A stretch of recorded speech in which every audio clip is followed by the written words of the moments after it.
Hello, beautiful community and friends who are listening to this in the afterwards. I'm here with Melody, one of our community members, and Josh Stiles and TK from Shamma Elite Performance Sandals. And we're here for a special episode today because we're going to talk about, we all know Josh and Shamma for the different variations in this amazing sandal that they create in their Santa Cruz, California based workshop. But today we're going to talk a bit about another fine human who works with Josh over in Santa Cruz, and this beautiful boot that they are bringing back, maybe for a limited time is what I read. And I will tell you just really quickly that I had the opportunity in the summertime to go and visit and meet Josh, and they took me around the whole warehouse and showed me all the inner workings of what they do there, sent us off with a beautiful pair of sandals, and we've been fans ever since. But while I was there and I was looking at all the different racks of shoes and stuff, I spotted in the back this gorgeous boot, and I picked it up and I fell madly in love with it, only to hear him say that they weren't really making it at the moment and that they didn't really know what the plans were for the future. But it turns out that it's here, and it's called the Wilder boot.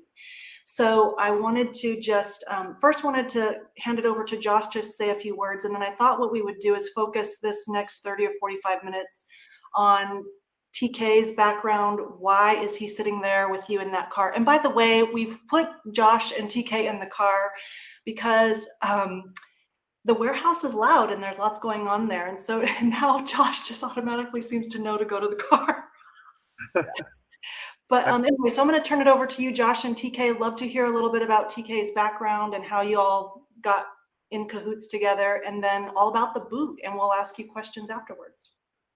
Okay, well, I'll try and keep it brief. I just want to talk about, I definitely want TK to steal the show today, but I'll just say that my brother, I've been doing this business for like year 12 or whatever we're going into in 2024, I think. And earlier, it was like 6 or 7 years ago now. I don't even remember. But my brother Willie had a friend from just like a college group, church group, and a buddy of his, TK, and he's like, yeah, TK can help us come and make sandals because we'd be doing, especially in the summer. We needed more help, and TK was like just out of college, and he was like a surf instructor, all around a cool guy, and he's, so Willie's like, yeah, my buddy TK can come, and I just still remember the first day TK showed up. He had all his like surf gear. I could just tell he was a stylish person. And he just had, I don't know, whatever it was, but like, yeah, TK, he's going to be a big help. And we didn't know how much help he would be or how long he'd be hanging out with us. But I always remember he ate a whole chicken for lunch that day, and he had his big green, like clean canteen thing. Those are like the first time I ever saw TK. And Willie was like, yeah, we could get TK to help us, and he could help us think of new sandals to make. And I was like, Willie, that's the dumbest thing I've ever heard, because like TK didn't know anything about the sandal business or whatever. And it's like, I've been doing it for years. Willie's been doing it for years. We're not just going to like invite some guy in and he's going to come think of something. Well, the funny thing is, whatever happened, TK just stuck with it, and he's just become like, he's just a very, very important person to the business. He's been like the heart and soul. Willie even left for a while. TK was there. TK and I have like gone through some just like hard winters of making sandals, in the cold in Santa Cruz. Um, and TK, in my opinion, I just want to say, there's so many great qualities about TK, but one of them is he actually is really creative. He's been a driving force in the creation of a number of our sandals, and like, there's little details about the sandals you guys would never know, but he's really helped. Like, I come to TK in the last minute. I remember the Trail Star and the forefoot strap. There was like one more detail to it on how we attach it at the sole anchor for the middle piece. And I'm like, TK, can you come up with something better? He's like, dang it, Josh. why didn't you come to me like a month ago? And TK like goes in there and he reprograms the Box X machine and figures it out. And like he's just very clever and super smart, and just he's been an awesome, super diligent worker. And we could not do Shamma sandals without him. And then I've had this thing when you're a sandal maker is always like, oh, we need a winter product. We need a winter product, right? Because it's great when it's getting warm, but it's not so fun when when it's not. And now we have a lot more wholesale than we used to, and that's probably more of where we need to go. But a few years ago, I was like, how rad would it be if we had a boot? And then I'm like, TK, can you make us a boot? Like, can you have a chicken and make us a boot? Yeah. And so TK, again, like I saw this, he's just a very crafty and very like detail oriented person. And he was doing leather work a number of years ago. He'd like make aprons for people and wallets and different things. And he just loves to get in there and really learn something. And so I'm like, dude, learn to make a boot. It's an insanely massive project. And I swear to you, he's going to be really humble about it. But he's like a master level boot maker, and he's self taught. He's learned so much, and I'm insanely proud of him. I'm so proud of the Wilder boot.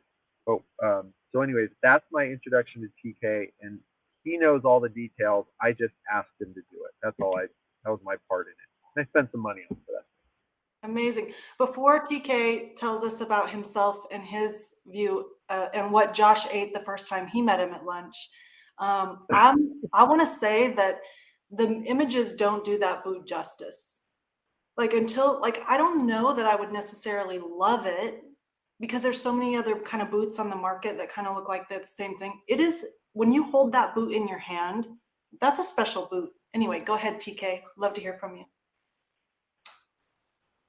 Yeah, so like Josh said, I've been here for 6 or 7 years.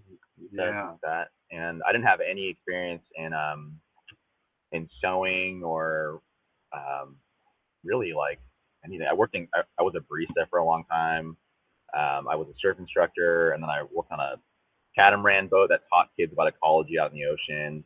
And I just had no experience in this sort of realm of manufacturing and designing products. And so, but work was getting kind of tough for me. And Willie, my best friend, approached me and said, "Hey, do you want to be a part of this company for some extra cash or dough?" And so I said, "Yeah, sure." So I started it, and then yeah, I fell in love. It was a lot of sewing, a lot of arduous sewing, and but it was so fun because I got to learn a new skill, and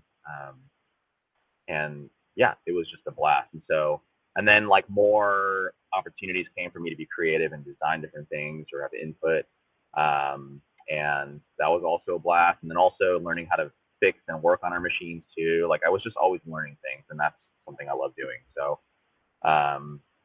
yeah, and then I don't remember what you were eating the first day. I have no clue, honestly. We used to barbecue a lot more. Yeah, yep. So like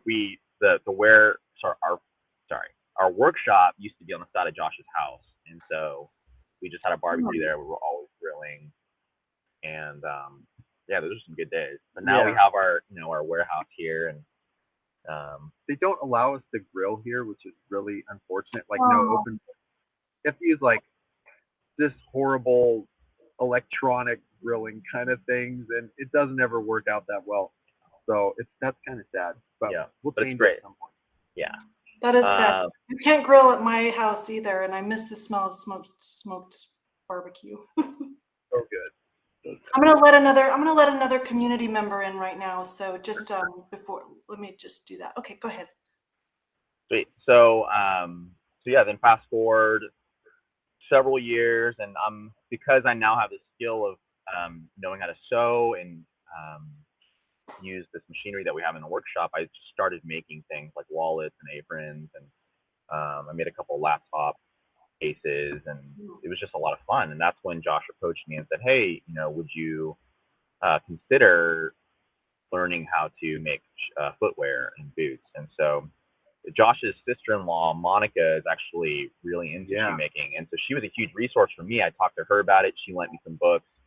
I scoured the internet for just all of the resources that I could find that were free to me. And so I literally watched every video out there. Even videos that weren't teaching you how to make boots, I was watching like manufacturing videos and just observing what they were doing and applying that to what I was doing.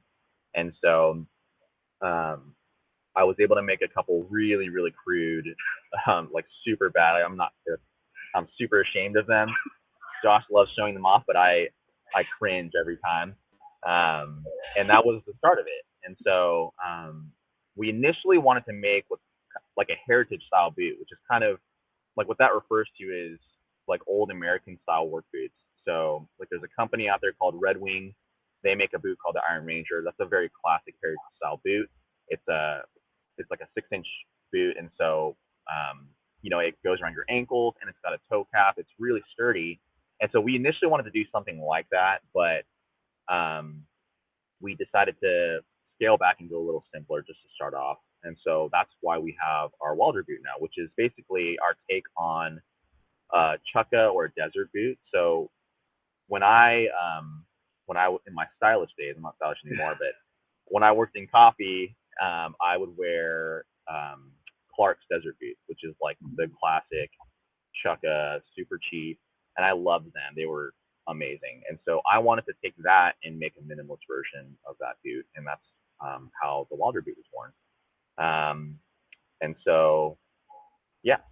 And it's funny, I'll just throw in here, like in the development process, yes, the first ones are kind of cringy, the boots, but they were great. I actually had a pair. Can we see pictures and post them in our community of the first ones? That's not allowed? I don't know. It's so great. It helps us to get to know you, and it's a small local company. And okay, go ahead. We won't, but we would love to. I have some pictures of the first pair that I got to wear. Like they were different. Each one was different, like the left and the right. Just trying different things. And it's funny because TK originally there was all this stuff. We wanted to have like a little pull-up strap on the heel and like that kind of stuff. And we were thinking about mock toes and blah blah blah. But it's like we ended up TK just had this really simple, just going back to a chukka desert boot, and just a really simple design. And I love it. I'm such a big fan of it. They're so great. And I think one of the things that's hard to communicate to people, they're like, wow, it's really expensive. I'll just come out and say it. Like, our boot is not cheap. What is the price, if you don't mind, in US dollars? $349. You could say $350, either way. But it's like basically, I try to. But they're resolable too, right? They're also resolable. And it's like getting a handmade shoe from a cobbler. Like yeah, okay.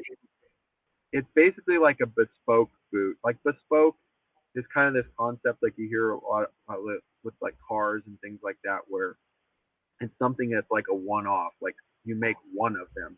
And these boots are about in that range. We're only making a handful of them. And it's, at this point, it's still kind of like a passion project. It's not something that we're making a bunch of money off of or anything like that.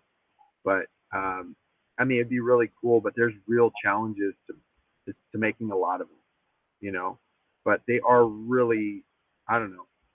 Is it okay if I show one right now? Yes. Oh my gosh, please do. While you're showing it, I'm going to give the specs. So for one thing, they're handmade, which if you saw what goes into a handmade shoe, it always boggles my mind. Can I say this real quick? Ruth? Yeah. Let's ask TK, how many hours does each boot take to make? Yeah. Oh, man. This is the worst question because I can never quantify it per like single pair. I'm always making multiple pairs at the same time.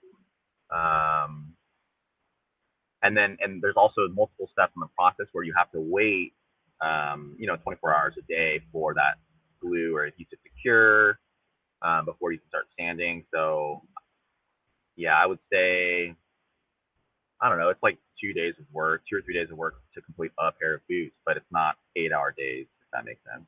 Yeah. Would you say it's like 5 or 6 hours per boot? Sure, yeah. Yeah, Per that's a boot, lot. not per pair, per boot.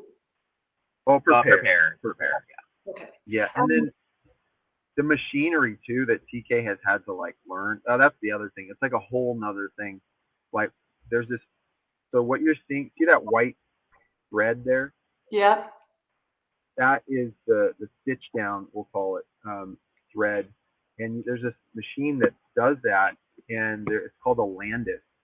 And these are machines that have been around since the 40s and 50s, maybe older. Yeah. And it's a big, nasty, heavy machine. I actually got my truck in an accident, like hauling one back from San Jose over the hill. And they're like TK had to basically like rebuild it, like learn this old technology and restore it just to make the boot. And a lot of people have to do that, right, with the Landis. Yeah. It's like one of the main options with a stitch down construction. And just dealing with that technology side of it, it's kind of crazy. So this just as a definition, do I have this right that the stitch down construction is the way that you sew the upper onto the sole? Yeah, so I can actually show you. So what we do is, oh, here, let me just show you this. So this is basically just the upper. So the upper essentially is, 6 or 7 pieces of leather that are all sewn together to make the actual boot itself, but it doesn't have a sole on it, right? So we take that leather and for the upper, we mold it around a last, which is that is the actual that's a last, because a lot of people don't know what that is. A last is L-A-S-T? L-A-S-T, yeah. So a last refers to like a 3D mold of the shoe. So that is, in any shoe that is made, it's always built around a last. Well, I guess you could make them without a last, but generally they're made around a last. And so what you do is you take the upper, and the upper could be synthetic or whatever material, it could be leather, and you mold that around the last. You use the last to build it onto, and then you put your sole on, and then you remove it from the last, and that's what gives you a boot. So show them how you mold it around here. Show them what all these little marks are on the bottom. Like bring it in close. So you can see all the nail holes. So what I'm doing is I'm taking that upper and I'm basically setting it on top of that last, and I'm molding the leather around that last to basically give that. So leather has memory. It'll, what you mold it, you hammer it a bunch, it'll mold and keep that shape. It'll retain its shape. So he's actually like taking pliers and pulling it around and nailing it in, pulling and nailing. And then he goes through and he has to then you've got all these big rumples and you're like cutting those off. Yeah. It's a crazy process. So there's a very methodical way in which you have to pull the leather over the last so that it's all nice and centered. It's really easy to screw it up and make it, off-centered, or there's just weird things that happen. So it's a very methodical process. For sure. Yeah. And so then after it's molded, what I do is I take that upper, and instead of leaving it tucked underneath the insole, I'll fold it outwards. And once it's folded outwards, it's then sewn down to the midsole, which is how you get this white stitch around the outside. So if you look at the side, you'll see that brown layer on the top, that's actually the upper folded out. And that's really cool because it gives you a really secure way of securing the upper to the sole, the midsole, which is this veg tan color.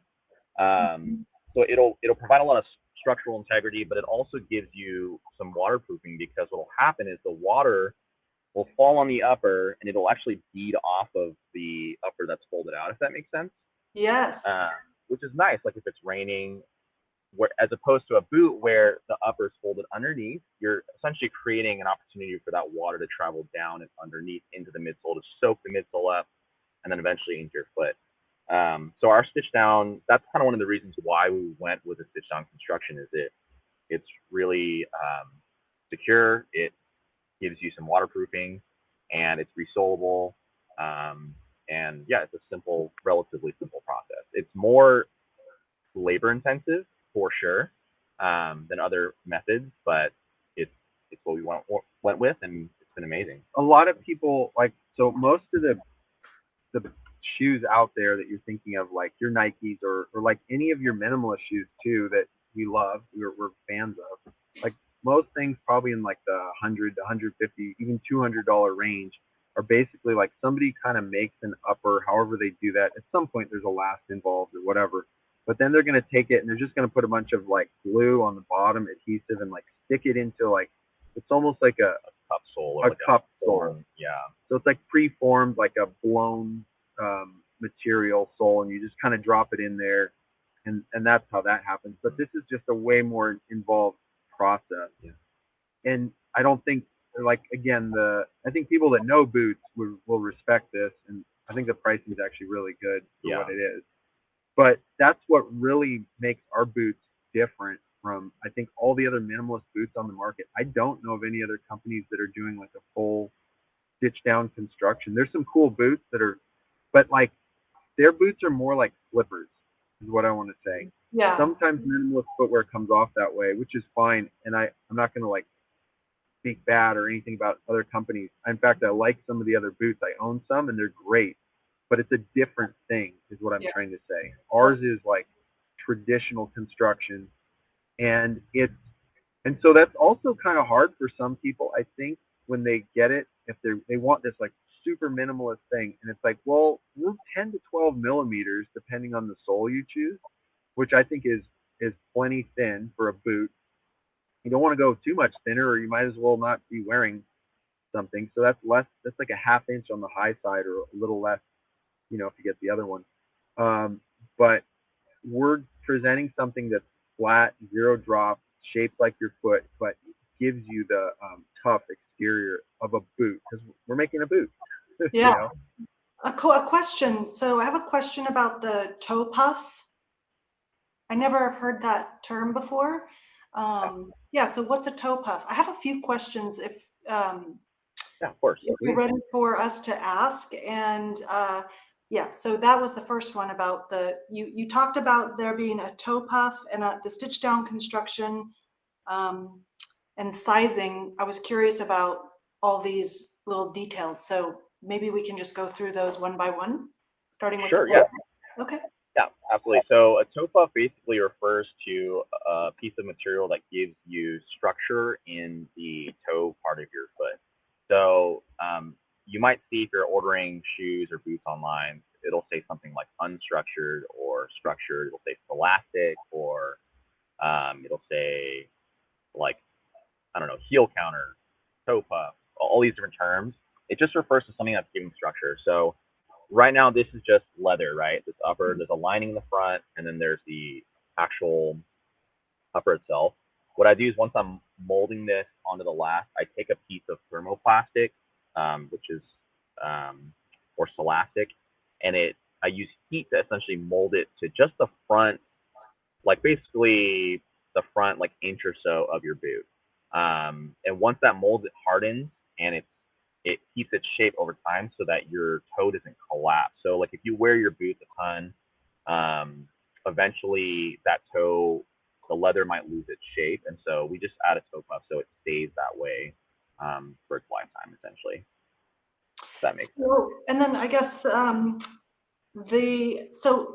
the boots sort of custom? They're not custom made per order, but I imagine because it's an investment, like you're investing in a high quality piece of, equipment, that sizing is going to be important. It's not like you can just send the shoes back and forth. And so what about I know when I spend money on something like this, I want to get the sizing right, so there isn't a lot of issues on returns and stuff. So what can you say about that to us?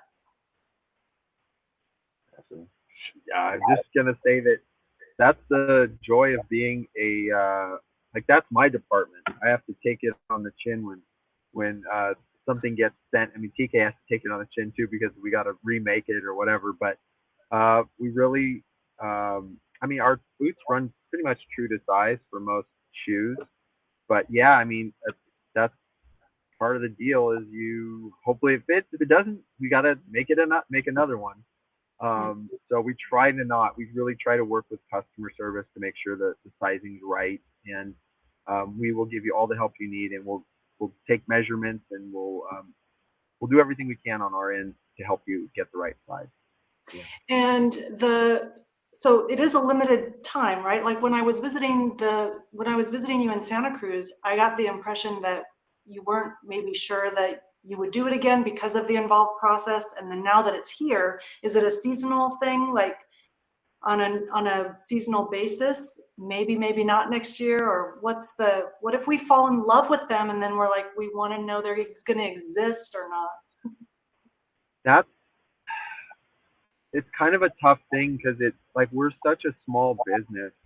Mm-hmm. We've been growing a ton the last few years, and it was one of those things where I've really been trying to hold off, but I felt like, okay, this will give us a little help during the winter, you know.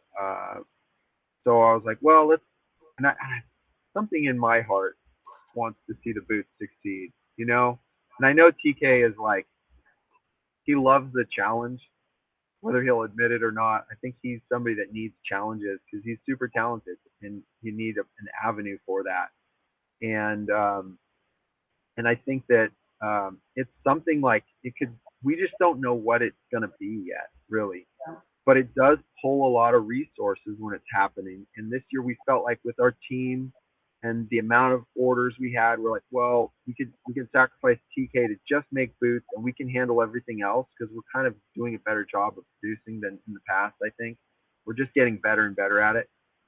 And so we're like, well, we'll do it for a few months and see what happens. And so it's kind of tough because when you're a small company, you want to put those resources into your main products, your winners, and all that. But I do think the boots are really amazing. They're a beautiful product, and I'm happy when I put mine on. I was so happy last year, TK, when I got my boots. TK's like holding back a smile, but like it's so cool to wear. Like I love our sandals, but there's like 3 months where I don't want to wear them. Yeah. Except when I'm running. You know, I'll wear them to run and things like that. But I want some good boots. And I was building my house last year, and I loved the boots. Were awesome. They were just perfect.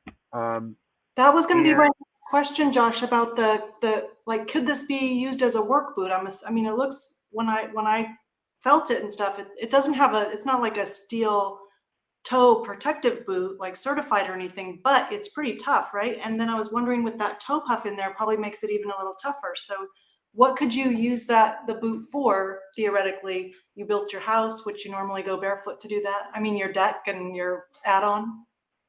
The winter and doing like full-on construction, I'm talking like framing and all that, yes, the boots I would choose first.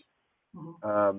In the summer, I was going more barefoot once it was like inside construction, or sandals a lot. But I think you could do anything in these boots. That's the point. Is this is the same leather, so it's from the SB Foot Tannery, which is in Red Wing, Minnesota. That's where Red Wing gets its name. It's from that tannery or that town, you know. And so this is super high quality. Like it's bulletproof leather. It's the highest quality, and the method is all the same. And this was kind of the thing with TK. Probably I was driving him a little nuts, but I was like, make these things thin, make them thin. And I feel like it's kind of, we have a unique design in that respect of how thin he was able to get the boot, because we really are committed to minimalism. We want, you know, foot health, barefoot. We want zero drop. We want no arch support. We want a wide toe box. We believe in all those things. It's just like I've talked with Anya other times, and I've heard her on your podcast and stuff, or with Nick, and it's like the flat, zero drop, no arch support. Like those are the key things. And then after that, I think you can sacrifice a little stiffness. But these boots get really soft. They get softer and more flexible over time, and they require braking and stuff like that. I will say, you know, as far as construction, you know, typically a construction boot that you're using on a job site has a really thick sole. Yeah. And that's for the purpose of protecting you from nails. And so obviously, you know, I'm not going to say that these are like made for construction, because they're not, you know, if you step on a nail, that wouldn't be good. So, and then they're not just a fashion boot. That's my point. And if you like are somebody who's used to going barefoot, like Josh is, like where you're used to a lifestyle like that, you could Yeah, see that totally. as a more utilitarian boot. We just don't want people to be mindlessly roaming around the construction site. Exactly. Yeah, TK's probably worried about something like that. But I worked on job sites for years. I did that for years, and everyone was wearing like tennis shoes. You're wearing trainers because the boots, like you can't climb around in the rafters on them. It sucks. I had some Doc Martens. I wore them for like 2 days, and they were so heavy, steel toed, and all. I'm like, I'm over it. All the guys that have been out there for years, you're just wearing they're wearing their Vans, they're wearing their, whatever Nikes or whatever cross trainer kind of things because it was lightweight. Some people would wear some boots, but I would just say that a lot of boots out there that you think might be that might be strong or tough or not as tough as you think they are. But I get what TK's saying. I agree with that statement. Yeah, we're not encouraging you, community, to just wear them mindlessly into dangerous places. But I wanted to maybe open it up to Melody and our other guest, I think it's Ron, to see if you had any questions for Josh and TK before we maybe wrapped it up. And yeah, I have a few. 3 are specific to winter. I live where it's super, super wintry. So I noticed they're not necessarily lined. If we were to wear like a heavy winter sock, would we want to size up? And how is the traction for like snow and ice? Yeah, I mean, I would definitely size up. Obviously, it would be amazing if we could line them, but again, we're trying to start simple and kind of work our way up. And so yeah, so in order to stay warmer, I would say wear thicker socks, and you're gonna have to size up for sure. Okay. There's also those insoles, like barefoot like insoles that you could probably put in there as well, I imagine, right? Like extra. There's Yeah, just like if yeah, you you could definitely do that. Add a little bit of insulation under your foot. That'll definitely help. But because a lot of, like, again, this is the upper, so there's a lining on the front, and then there's a lining on the heel, but there isn't lining on the tongue or the side, right? So that's just that one layer of leather between you and the environment. And so you might want to have some thick socks to prevent you, to sort of protect your feet a little bit more. As far as the sole for what's best for like snow and ice, I would say the Ibex is one of. Where's Zagama? Sorry, yeah. The Zagama sole is one of our sole options, and it's got these pretty beefy, thick lugs. That's what I would recommend for snow and ice, and it's very grippy. And Vibram actually, it's the compound they use is called Mega Grip, and it's supposed to be one of their best ones for wet conditions. So they're 4 mil lugs, and it's pretty hardy to say. So a question related to that. I don't know if you're familiar with Yak Tracks. I'm wondering if they would hook on the bottom or not. It's kind of like it almost like stretches around the bottom. Yeah. I've seen those. Like backpackers have them, and you bring them along, and yeah, you just like kind of put it on. I don't know that it wouldn't. I mean, it would just be sizing those properly would be the main thing. Where do you live? Are we talking Minnesota or? Well, I live in New York. Like right now it's 19 and we'll be buried in snow all winter, but I still want to stay minimal. So it's just hard to,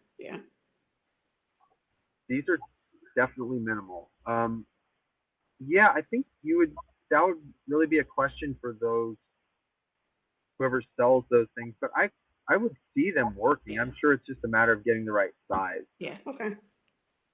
All right. I think my only other question was, like, I know people ask how shoes are for low volume feet. Oh yeah, it's a low arch. That'd be fine. How they? Oh yeah. Like the fit, like is it going to be way too roomy if you have a low volume foot? I don't think so. I think Yeah, I feel like it'll be fine. I do. What I would recommend is if anyone has their general street shoe size that they order, they should just order that. So, for example, my feet in length is probably like a 9 or 9.5 in length, but because I have such wide feet, I have to wear a size 10.5 or 11 in street shoes, and so I think that so long as you order in that same vein, the shoe should work for you. And let's say you had a high arch, the leather will stretch and break in, it'll mold around your foot. Let's say you had a low arch, you should be able to secure that boot to your foot, anyways. So if we I don't have know, your Josh. sandal, you would recommend like the same size in the as your sandals? Yeah, I would Yeah, say that's so. what Yeah. we've kind of been doing. Okay. And it's just, yeah, it's pretty much like a standard, whatever the shoe size is standard. And what you could do too is if you let's say you weren't filling the space up in the boot. I know other shoe companies, Barefoot minimalist companies will do this. You can add an insole. You can Yeah. get some flat piece of material, add it. That way your foot fills it much more. Yeah. So I don't really Yeah. have a problem myself, but I know that's a question that usually comes up. Yeah. Oh yeah. Mhm. That's all I I had. think they will. Thank you. Yeah, they'll do good. Aaron, Oh, great. Hey, how's it going? we wondered, do you have any questions for these guys? Maybe a little bit of a question or a comment, I guess. Honestly, I'm looking to replace dress shoes with a minimalist style of shoe, and so I think the black chukka looks fantastic and might go well with a suit. Any thoughts on that? Oh, I don't know. I haven't worn mine with a suit before, so. But yeah, I mean, I would say it would look really good just because. So it's a plain toe. It doesn't have a toe, like a toe cap, and I think like a plain toe looks really good with, a suit or slacks or something like that. So I would say, yeah, they would look great. Yeah. Ron, were you on the call when they showed the boot? Maybe Josh, you can show it. Yeah, I saw it. Yeah, when they showed it, it was great because I looked on the website also to see a picture of the toe box, but I felt like I couldn't find a clear picture of that. So it was nice to see it here. Thank you. Yeah, I think and then it's kind of your choice between and we would recommend the cherry sole, either in black or white.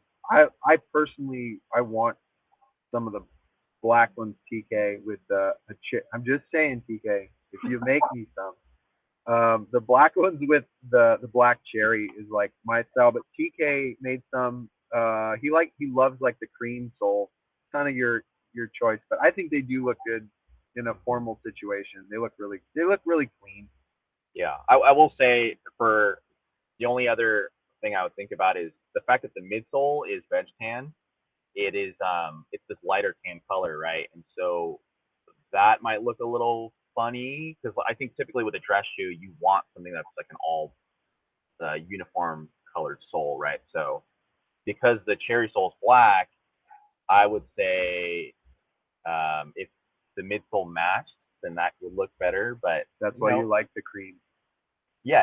But yeah, so we've got cream or black. You could do either color. Right, but just for the purposes of Yeah. if you wanted a sleeker look, you could maybe color that midsole yourself. Or right now we don't offer we're just trying to make these boots as traditional as we can, and so that's why we're using the veg tan midsole and not a synthetic or rubber midsole like other companies. But you could color it. Yeah. That's what you're saying. Yeah.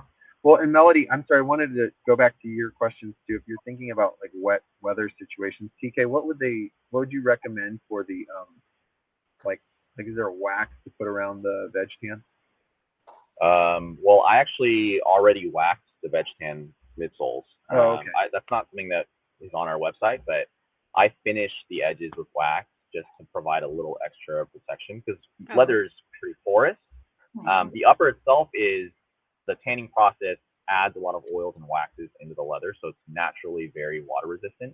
I mean, obviously it'll still take on water, but it's water resistant. Yeah. The veg tan on its own is just like the most natural form of leather that you can get, and so that's why I like to just put a bead of wax around it and I burnish it and just to add a little.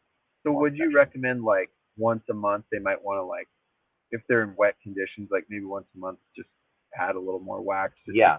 just to stay up on it, to care for it. Yeah, I mean, leather is a natural product, so it's going to degrade. You know, unlike a synthetic product, synthetics won't, right? So there's always going to be some form of upkeep, and so you can buy, like, Otter Wax is a company that makes really amazing stuff for leather goods, and you can buy their boot salve and all that stuff, and you can just touch up if your boots look dry, they need wax, you know. So just pay attention to that, and that'll keep your boots nice and healthy. And the leather is gonna, you know, any leather will kind of crack and dry over time, and so you want to keep it supple by keeping moisture in it. Yeah, absolutely. Amazing. I can't wait. Yeah. And I will say another thing too, that, sorry, if I could, just to highlight about the boot itself, is Josh was mentioning SB Foot, and they make amazing leather. And so another thing we're really proud of with this leather is the fact that we're using full grain leather. And so essentially what that means, for those who don't know, is you can have a hide that basically what they do is, okay, so let's backtrack here a little bit. They take a hide from a cow. A cow is a living animal, and that cow in its lifetime will endure lots of scars and scratches as it's grazing in the field. It'll get mosquito bites, all these different things. And so that actually will end up on the hides that you tan.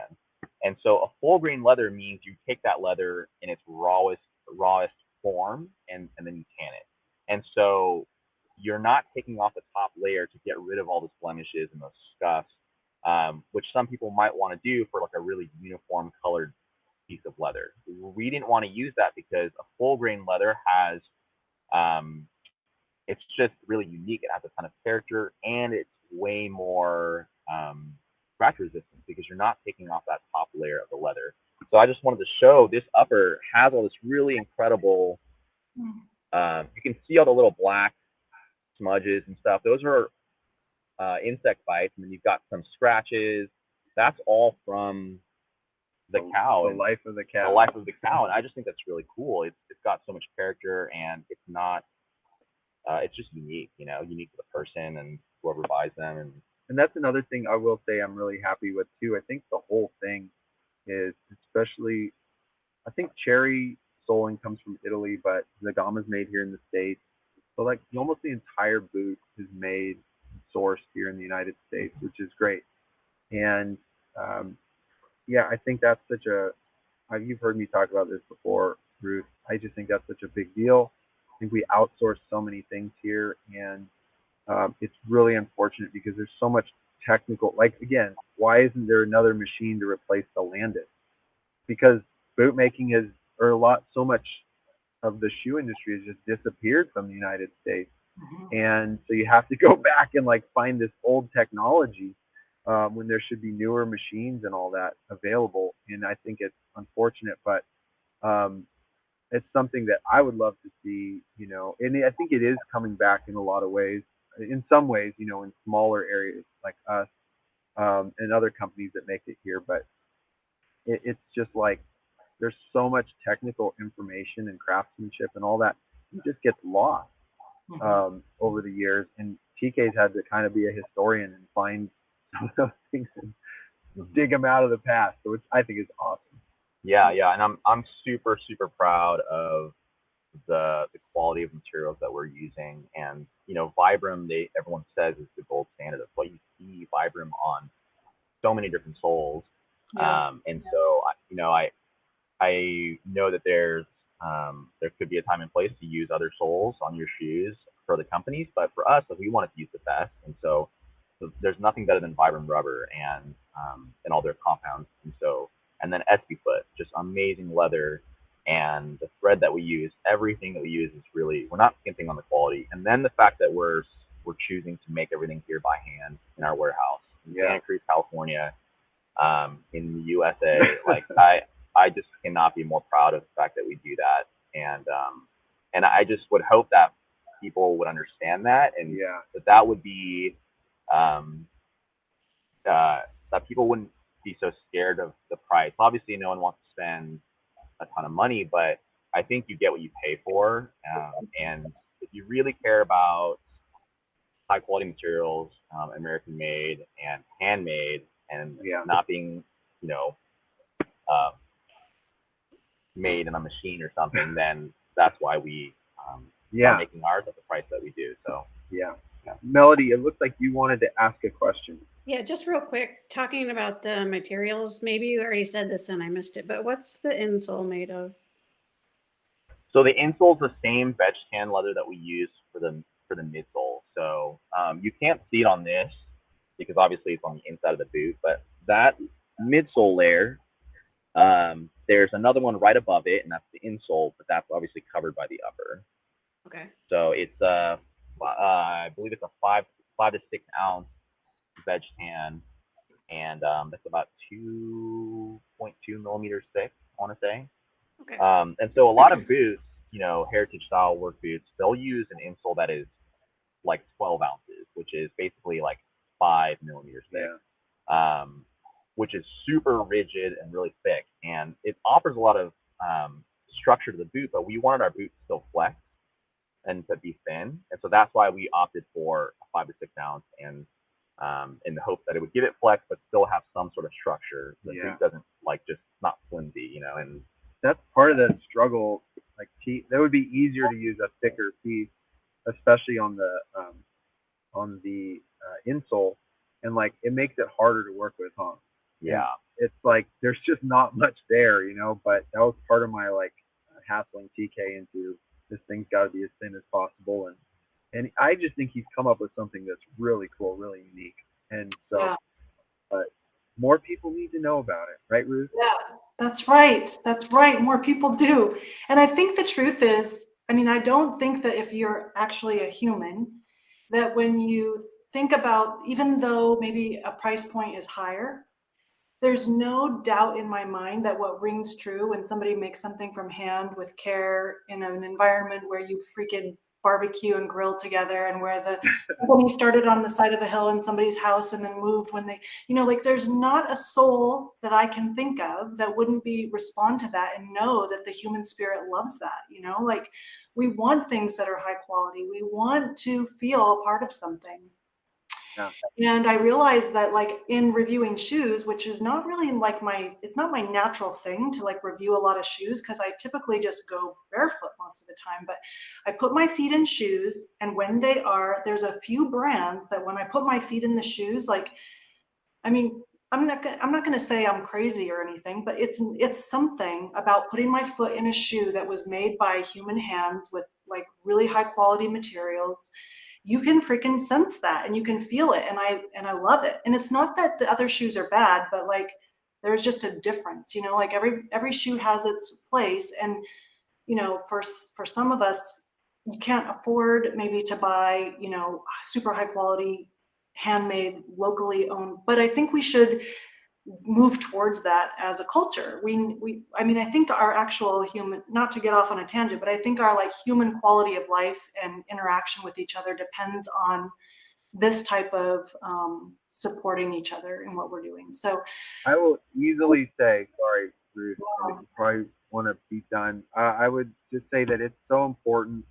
Like I don't want to say this paint myself in a bad light, but I'm not an environmentalist, right? I'm not out there doing, with Greenpeace or whatever.